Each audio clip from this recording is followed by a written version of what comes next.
dernier Dieu.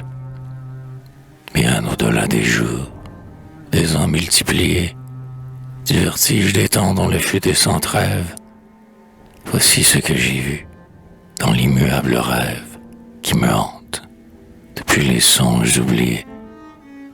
J'errais seul sur la terre, et la terre était nue.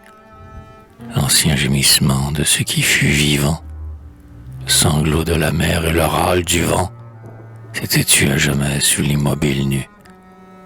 Par le vide sans fin, le globe décharné, à bout de désespoir, de misère et de force, bossuant le granit de ses rugueuses écorces, s'en allait, oublieux qu'un jour il était né.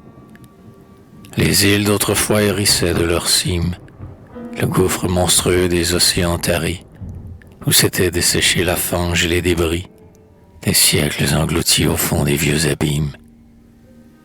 Funéraire flambeau d'un sépulcre muet, le soleil épuisé, pendu dans le ciel blême, baignait lugubrement de sa lueur suprême l'immense solitude où rien ne remuait.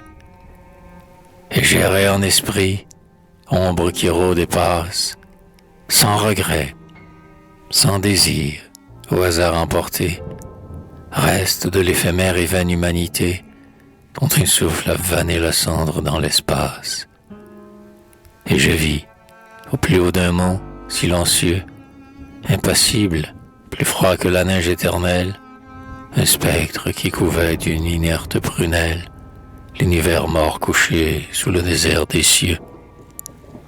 Majestueux et beau, ce spectre, auguste image, des rois olympiens, enfants des siècles d'or, se dressaient, tel qu'au temps où l'homme heureux encore saluait leurs autels d'un libre et fier hommage. Mais l'arc, d'où jaillissaient les désirs créateurs, gisait parmi les blocs de neige, avec les ailes qui portaient vos baisers, aux blanches immortelles, de la bouche des dieux aux lèvres des pasteurs.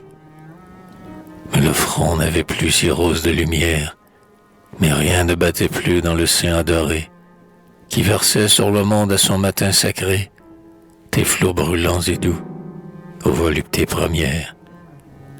Et le charme et l'horreur, le souvenir amer, des pleurs sanglants après les heures de délices, tous les enivrements du céleste supplice, me reprirent au cœur d'une étreinte de fer. Et je connus, glacé sur la terre inféconde, que c'était là, rigide, endormi sans retour, le dernier, le plus cher des dieux, l'antique amour, par qui tout vit, sans qui tout meurt, l'homme et le monde.